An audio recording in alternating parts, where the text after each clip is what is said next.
নমস্কার বন্ধুরা, আমি পুষ্পাঞ্জলি চলে এসেছি আমার রান্নাঘরে। আজকে তৈরি করে যাচ্ছি সম্পূর্ণ নিরামিষ রেসিপি, মিক্স ভেজিটেবল রেসিপি। যে রেসিপিটা আপনাদেরকে খুব ভালো লাগবে। আর যেই সব বাচ্চারা সবজি খেতে একদম পছন্দ করে না, তারাই এই মতন যদি একবার রেসিপিটা আমার মতন যদি এই সবজিটা আপনারা তৈরি করেন, তাহলে দেখবেন ওই বাচ্চারাও চেটে ফুটে এই ভেজিটেবল সবজিটা খাবে। আপনারা একবার নিশ্চয়ই এভাবে তৈরি করতে চেষ্টা করবেন বাড়িতে। আপনারা মিলিয়ে নেবেন আমার কথাটা। আমি নিজে প্রত্যক্ষভাবে দেখেছি, আমার মেয়েগুলোও চেটেপুটি এই রেসিপিটা খেয়ে নিয়েছিল আর বারবার বলেছিল এই রেসিপিটা যেন আবার তৈরি করতে বলে। তার জন্য চলুন দেখি আমি রেসিপি কী নিয়েছি। প্রথমে নিয়েছি একটা বিট নিয়েছি, দুটো গাজর নিয়েছি, একটা আলু নিয়েছি, তিন চারটা বরবটি নিয়েছি আর একটা ক্যাপসিকাম। এই সবজিগুলোকে ভালো করে ধুয়ে পরিষ্কার করে আমি রেখে নিলাম। তারপরে কেটে কুটে রেখে নিয়েছি। তারপরে একটা বাটিতে আমি কাজু নিয়েছি, কিশমিশ নিয়েছি। তারপরে একটা 50 গ্রাম মতন পনির নিয়েছি। তারপরে একটা বড় সাইজের টমেটো নিয়েছি। টমেটো সবগুলো আমি কেটে কুটে রেডি করে রেখে নিলাম। এবার আমি আদা আর লঙ্কা পেস্ট করে রেখে নিয়েছি। আদা লঙ্কা পেস্টটা প্রথম থেকে আমি পেস্ট করে রেখে নিয়েছি। এবার আমি কড়াইটা চাপিয়ে দিলাম গ্যাসের উপরে কড়াইটা চাপিয়ে এবার আমার মনে পড়লো কি পোস্ত দরকার। পোস্তটা আমাকে দিতেই হবে, তার জন্য আমি 2 চামচ পোস্ত নিয়েছি। তারপরে কড়াইটা দেখুন গরম হয়ে গেছে, তেলটা দিয়ে দিয়েছিলাম। তারপরে তার সাথে সাথে আমি পনিরটা দিয়ে কিছুক্ষণ নেড়ে চেড়ে, বেশি একটাকে লাল করে পনিরটাকে ভাজতে হবে না, কারণ পনিরটা বেশি যদি লাল করে ভেজে দেন তাহলে পনিরটা শক্ত হয়ে যাবে।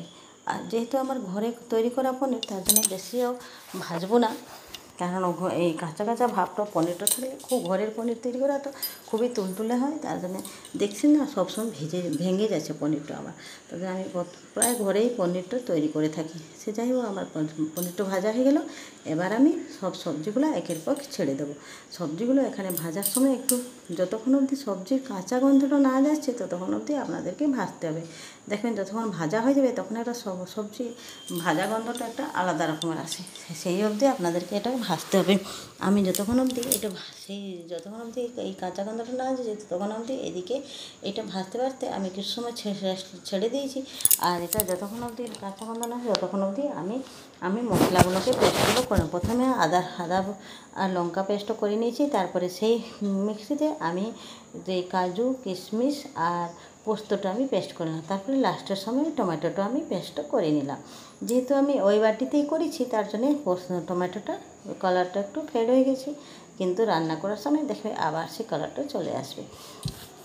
এবার আমার একটু ভাজাটা হয়ে গেছে দেখেন, আর সবজিটা ভালোভাবে ভাজা হয়ে গেছে। এবার আমি কড়াই থেকে ঢেলে দিলাম একটা থালাতে। তারপরে আমি এটাকে আলাদা একটা কড়াইটা আবার চাপিয়ে দিলাম। কড়াইটা আবার চাপিয়ে দিয়ে কিছু সময়ের জন্য আমি এটাকে রেখে এখানে আর 2-3 চামচ মতন তেল এড করে দিলাম। তেল এড করি দেখছি কি তেলটা গরম হয়ে যাবে, ততক্ষণ আমি এই 2টো তেজপাতা এড করব।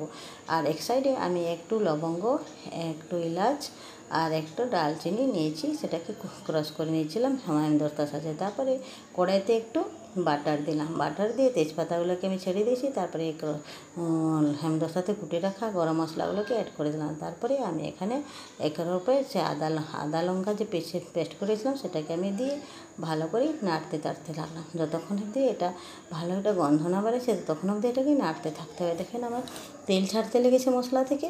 এবার আমি এখানে টমেটোর পিউরিটা ছেড়ে দেবো। আগে আমি টমেটোর পিউরিটা দেবো, কারণ কাজু পেস্টটা আগে দিয়ে দিলে কাজুটা নিচে দিকে লেগে যাবার চান্স থাকে। তার জন্য আমি আগে টমেটো পিউরিটা দেবো। টমেটো পিউরিটা দিয়ে ভালো করে ভাজতে হবে, কারণ টমেটোর একটা কাঁচা গন্ধ থাকে, যেই গন্ধটা থেকে গেলে চলবে না। দেখেন আমি টমেটোর পিউরিটা আমি ঢেলে দিলাম। ঢেলে দিয়ে এটাকে ভালো করে নাড়তে দেখবেন টমেটোর যখন কাঁচা গন্ধটা চলে যাবে না, তখন দেখবেন একটা বুড়ি গন্ধ বেরোবে। এই গরম মশলা আর কাঁচা লঙ্কার গন্ধটা খুবই ভালো লাগে। গন্ধটা এইটা দিয়ে ভালো করে নাড়তে আমি সেটাকে যখন তেল ছেড়ে দিয়েছি, এবার আমি সেই এই বাটিটা ধোয়া জলটা আমি দিয়ে দিলাম। তারপরে এটাকে ভালো করে যাতে কাঁচা গন্ধটা অতক্ষণ অবধি যায়নি, তার জন্য এটাকে আর একটু নাড়তে থাকতে হবে।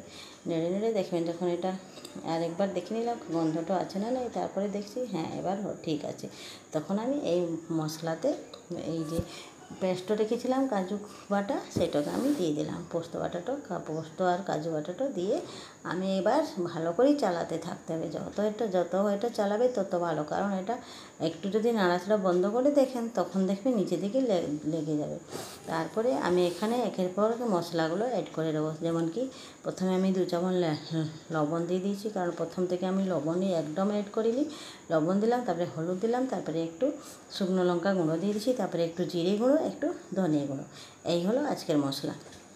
আচ্ছা, ধনে গুঁড়ো জিরে গুঁড়োটা আমি আর লঙ্কা গুঁড়োটা আমি সবসময় ঘরেই তৈরি করে থাকি। কাঠকলাইতে ভেজে এইটা মশলাগুলোকে তৈরি করে রেখেছি, সেগুলোকে আমি অ্যাড করলাম।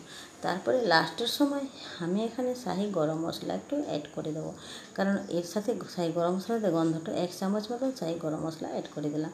দিয়ে আমি এটাকে ভালো করে নাড়তে থাকতে হবে। দেখেন আমার তেলটা ছেড়ে দিয়েছে মশলা থেকে, তখন আমি সবজিগুলোকে আমি অ্যাড করে দিলাম। সবজিগুলো দিয়ে ভালো করে নেড়ে এবার আমি সে বাটি ধোয়া জলটাও আমি আর একটু অ্যাড করে দিলাম। এখানে আমি সাইডে গরম জলটাও চাপিয়ে দিয়েছি, কারণ এখানে ঠান্ডা জল দেওয়া একদম চলবে না, কারণ ঠান্ডা জল দিলে সবজিগুলো আর সিদ্ধ হতে অনেক দেরি হয়ে যাবে। তার জন্য আমি গ্যাসের উপরে চাপিয়ে দিয়েছি গরম জলটা হয়ে গেলে আমি এখানে গরম জল অ্যাড করে দেবো। আর বাটিটাকে ধুয়ে গরম জল দিয়েই বাটিটা ধুয়ে আমি অ্যাড করলাম।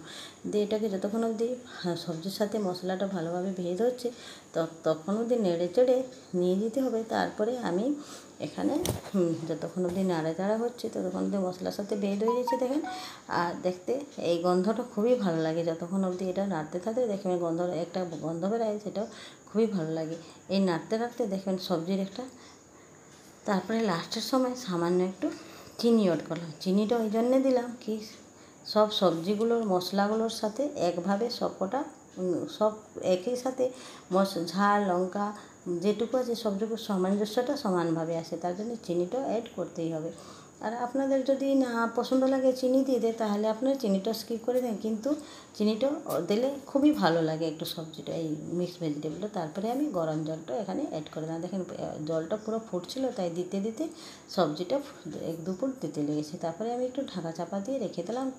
একটু জলটা 1 বাটি মতন দিয়েছি, কারণ আমাকে সবজিগুলোটাও সিদ্ধ করতে দিতে হবে। এবার ঢাকা চাপা দিয়ে ছেড়ে দিলাম। তারপরে 2-3 মিনিট পরে দেখছি আমি আমার জলটা মরতে লেগেছে, গ্রেভিটা ঠিক হতে লেগেছে। এবার আমি এখানে ভেজে রাখা পনির টুকরোগুলোকে দিয়ে দিলাম। আর এবার আমি পনির টুকরোগুলো দিয়ে এইখানে আমি লাস্টের সময় একটু ধনিয়া পাতা কুচি করে রেখেছি, সেই ধনিয়া পাতা কুচিটা আমি অ্যাড করব। দেখেন আমার সবজিগুলো দেখতে কত সুন্দর লাগছে, গ্রেভিটাও খুবই দারুণ হয়েছে। আপনারা এইভাবে নিশ্চয়ই ট্রাই করবেন আপনার পরিবারের জন্য।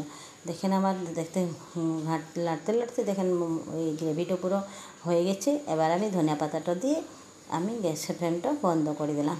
এবার আমি বলে রাখছি বন্ধুরা, আপনাদেরকে আমার এই রেসিপিটা যদি ভালো লাগে একটা লাইক দেবেন, চ্যানেলটিকে সাবস্ক্রাইব করবেন, আমার বেল আইকনটা দেবেন যেন আমার সম্পূর্ণ সব রেসিপিগুলো যখনই আমি কোনো রেসিপি ছাড়বো তখন আপনাদের কাছে নোটিফিকেশন আগে পৌঁছে যাবে।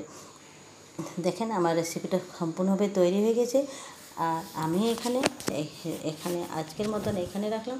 আবার এই মতন স্বাদিষ্ট রেসিপি যদি দেখতে এলে আপনারা আমার চ্যানেলের পাশে থাকবেন।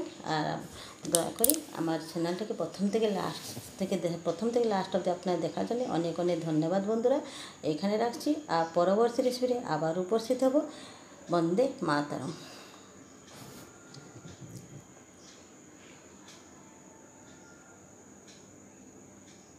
ধন্যবাদ।